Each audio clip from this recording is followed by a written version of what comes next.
नमस्कार दोस्तों, स्वागत है आपका पोस्ट कार्ड में। आज बात करेंगे एलएमआईए के बारे में।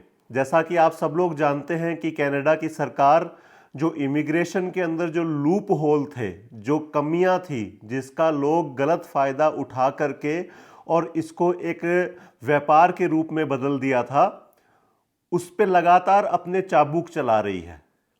तो इसी के में आज बात करेंगे एलएमआईए कि एलएमआईए के अंदर लोग कैसे धांधली कर रहे हैं और लोगों से कैसे 30-30, 40-40 लाख रुपए की वसूली करके और उनके हाथ में कुछ भी नहीं लग रहा है। देखिए, एलएमआईए के बारे में अगर बात करें ना, तो है लेबर मार्केट इंपैक्ट असेसमेंट। अगर आपको इसको मैं थोड़ी आसान भाषा में समझाऊं तो कनाडा के अंदर मान लीजिए कोई एम्प्लॉयर है या कोई कंपनी है या कोई रेस्टोरेंट है या कोई ट्रकिंग की कंपनी है, अगर उसको कनाडा में काम करने के लिए आदमी नहीं मिल रहा, काम करने के लिए एम्प्लॉय नहीं मिल रहा, तो वो बाहर कंट्री से बुला सकता है। तो ये गवर्नमेंट ने एक सहूलियत दी थी लोगों को, लेकिन इसको लोगों ने पैसा कमाने का एक धंधा बना लिया। गवर्नमेंट ने ये सहूलियत दी थी कि भाई अगर आपको यहां पे कर्मचारी नहीं मिल रहा कोई अपनी कंपनी में काम करने के लिए, तो आप 6 महीने तक यहां का जो कनाडा जॉब बैंक है या फिर लिंक्डइन है या और कोई वेबसाइट जहां पे नौकरियां पोस्ट की जाती हैं, जहां पे जॉब्स पोस्ट करी जाती हैं, उस पे आप अपनी एड रन करिए। अगर आपको 6 महीने के अंदर कोई कनाडा के अंदर से एम्प्लॉय नहीं मिलता है, तो आप फिर गवर्नमेंट से परमिशन लेकर के, जिसको एलएमआईए कहते हैं, आप बाहर किसी कंट्री से एम्प्लॉय मंगवा सकते हैं। तो ये एक सहूलियत के रूप में दी थी, लेकिन जैसा कि इन इमिग्रेशन के एजेंटों ने, इन दलालों ने इसको एक व्यापार बना लिया पैसा कमाने के लिए। और ये इंडिया, पाकिस्तान तो छोड़िए, वहां से तो कम ही लोग आते हैं, लेकिन इंडिया से ज्यादातर इन्होंने 35-35, 40-40 लाख रुपए लोगों से ले करके और एलएमआईए देनी शुरू कर दी। लेकिन अब, और यहां पे लाखों लोग आए इस एलएमआईए वाले प्रोसेस के अंडर। इसमें खर्चा तो कंपनी का कुछ भी नहीं आता था, सिर्फ $1,000-1,500 खर्चा आता था, यानी तकरीबन 1 लाख रुपए के आसपास खर्चा आता था इस सारे प्रोसेस में। लेकिन इन्होंने कमाए लोगों से 35-35 लाख रुपए लिए एलएमआईए के नाम पर। लेकिन अब जैसा कि आप लोग जानते हैं कि पूरी दुनिया की ही अर्थव्यवस्था जो है वो थोड़ी सी हिली हुई है और जॉब्स है नहीं और काम धंधे भी बंद हो गए हैं।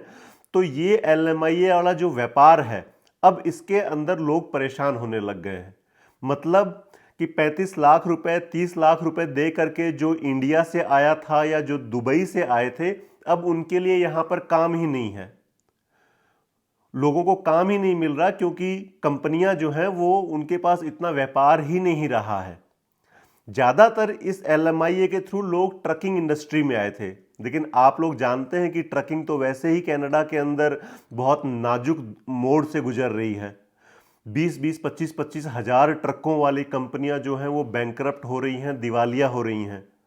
जो यहाँ के सिटीजन्स हैं, जो यहाँ के पीआर लोग हैं, उनको भी काम नहीं मिल रहा है। तो ये एलएमआईए वाले लोग जो थे, अब इनको काम नहीं मिल रहा और उनके 35 लाख रुपए जो हैं वो एक हिसाब से पानी में चले गए।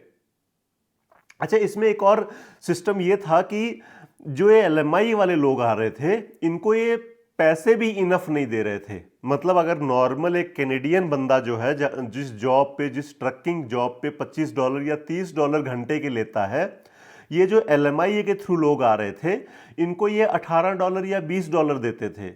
ऑन टॉप ऑफ दैट इनको अपना टैक्स जो था वो भी खुद ही पे करना पड़ता था।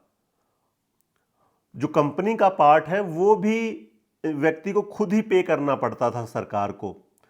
तो इस वजह से ये लोगों को बहुत ज्यादा नुकसान हो रहा था। और लेकिन ये चल रहा था सिस्टम पिछले 4-5 साल से, 6 साल से, लेकिन वो तब चल रहा था जब यहाँ पे पर्याप्त लोगों को नौकरियां थी, पर्याप्त यहाँ पे काम बहुत व्यस्त था, बहुत बिजी काम था और लोग पैसा कमा रहे थे, तो लोग ये एलएमआईए खरीद भी रहे थे। लेकिन अब जो लोग पैसा लगा के आ रहे हैं उनके लिए काम नहीं है। तो 35 लाख रुपए पहले से लग गया, उसके बाद अब यहाँ पे उनको काम नहीं मिल रहा। कंपनियां एम्प्लॉयज़ को 2-2 3-3 महीने तनख्वाह नहीं दे रही, सिर्फ ट्रेनिंग के नाम पर कि तो आपकी तो ट्रेनिंग चल रही है, की तो ट्रेनिंग चल रही है। तो जहां तक मुझे लगता है कि जिस हिसाब से कनाडा ने स्टूडेंट वीज़ा के अंदर जितने भी फ्रॉड हो रहे थे उन पे रोक लगाई, स्पाउस वीज़ा के अंदर जितने भी फ्रॉड हो रहे थे उसके ऊपर रोक लगाई, तो अब जो है LMIA के ऊपर भी कोई ना कोई सख्ती आने वाली है कनाडा के अंदर, क्योंकि कनाडा की सरकार को इन सभी चीज़ों के बारे में पता लग चुका है।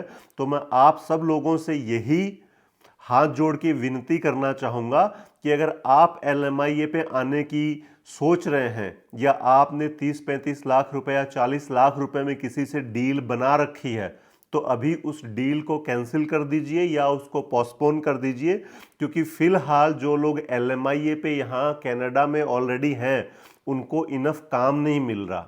आपको अपने 35 लाख रुपए 40 लाख रुपए कमाने में बहुत वक्त लग जाएगा, क्योंकि यहाँ पे जो अर्थव्यवस्था है वो बहुत ज़्यादा डाउन हो गई है। और चाइना से जो कंटेनर आते थे, चाइना से जो माल आता था यहाँ के बंदरगाहों पे, यहाँ के पोर्ट्स पे, वो कंटेनर्स भी आने कम हो गए हैं नॉर्थ अमेरिका के अंदर, क्योंकि जैसा कि आप लोग जानते हैं कि इन्होंने चाइना के ऊपर अलग अलग तरीके के सैंक्शंस लगा रखे हैं और अमेरिका और चाइना एक ट्रेड वॉर में है। तो उन सैंक्शंस की वजह से, उस ट्रेड वॉर की वजह से चाइना ने खुद ही इन कंट्रीज़ के अंदर एक्सपोर्ट करना कम कर दिया है और वो ज़्यादा अपना अवसर जो है वो अफ्रीका और दूसरे एशियन कंट्रीज़ में सप्लाई और एक्सपोर्ट उन्होंने बढ़ाया है। तो उसकी वजह से यहाँ पे फ्रेट आना बहुत कम हो गया है और फ्रेट कम होने की वजह से जो है ट्रकिंग में बहुत ज़्यादा स्लो डाउन है।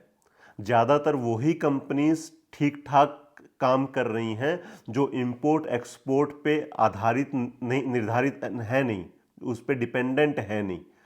जो कंपनीज, जो ट्रकिंग कंपनीज इंपोर्ट एक्सपोर्ट पे ज़्यादा डिपेंडेंट हैं उनका काम बहुत ज़्यादा स्लो है। तो जो LMIA लोग लेने की सोच रहे हैं दुबई से या इंडिया से या किसी और रिश्तेदारियों के थ्रू, आप लोग प्लीज़ अभी फ़िलहाल के लिए इस प्रोग्राम को कैंसिल कर दीजिए, क्योंकि काम है नहीं और सरकार इस पे बहुत जल्दी कोई ना कोई 100% रेगुलेशन लेके आ रही है, जिस हिसाब से दूसरे स्ट्रीम्स पे ले आ रही है। देखिए, ये सारी जो फैसिलिटीज़ थी ये बेसिकली सरकार ने, कनाडा का जो सिस्टम है ना, वो सिस्टम सारा का सारा ईमानदार आचरण के ऊपर या ईमानदार बिहेवियर के ऊपर, इनका सारा लॉ एंड ऑर्डर और इनका जो कॉन्स्टिट्यूशन है वो ईमानदारी के हिसाब से बनाए कि हमारे सिटीजन्स जो हैं वो ईमानदारी बरतेंगे। आप चाहे अब यहाँ का लॉ एंड ऑर्डर ले लीजिए, यहाँ पे आप चाहे पुलिस की कार्रवाई ले लीजिए, यहाँ पे चाहे आपको जो बच्चों के बेनिफिट मिलते हैं वो ले लीजिए, यहाँ पे आप जो महिलाओं को या औरतों को जो सुविधाएं मिलती हैं वो ले लीजिए। कहीं भी आपको क्रॉस एग्जामिनेशन नहीं किया जाता। आपने कुछ ले दिया, उसके बता दिया सरकार को, उसी के बेसिस पे सरकार आपको ये भत्ते देती थी या ये सुविधाएं देती थी। लेकिन लोग बेईमानी करने लग गए अब, तो सरकार उसी हिसाब से रेगुलेशंस लेके आएगी। LMIA ये जो था ये भी एक ईमानदारी के पर्पस से ही सरकार ने इंट्रोड्यूस किया था कि हमारे देश में जो कंपनीज चल रही हैं, हमारे देश में जो एम्प्लॉयर है उसको मैन पावर की कमी ना हो तो उसको ये सुविधा दो। लेकिन जैसे कि दूसरे केसेस की तरह एम्प्लॉयर्स ने यहाँ पर कुछ कंपनियां तो ऐसी खोली हैं लोगों ने जो सिर्फ LMIA बेचने के लिए ही कंपनी बनाई है। ट्रकिंग कंपनीज के अंदर लोगों ने 4 ट्रक 5 ट्रक 6 ट्रक अपने डाले, एक कंपनी चलाई और LMIA बेचना शुरू किया। 2 साल 3 साल जितने भी LMIA बेच सकते थे वो LMIA बेचे और फिर वो कंपनी ही बंद कर दी। तो लोगों ने कंपनी ही सिर्फ LMIA बेचने के लिए बनाई है। यहाँ पे इतना ज़्यादा भ्रष्टाचार और इतना ज़्यादा लोगों ने इसका गलत फ़ायदा उठाया है। लेकिन सरकार इस पे बहुत जल्दी कानून लेके आने जा रही है। तो आप लोगों से मैं यही विनती करूँगा कि LMIA से फ़िलहाल दूरी बनाए रखें।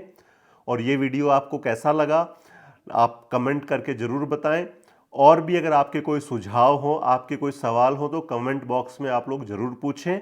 आपका बहुत बहुत धन्यवाद, बहुत बहुत आभार। Thank you.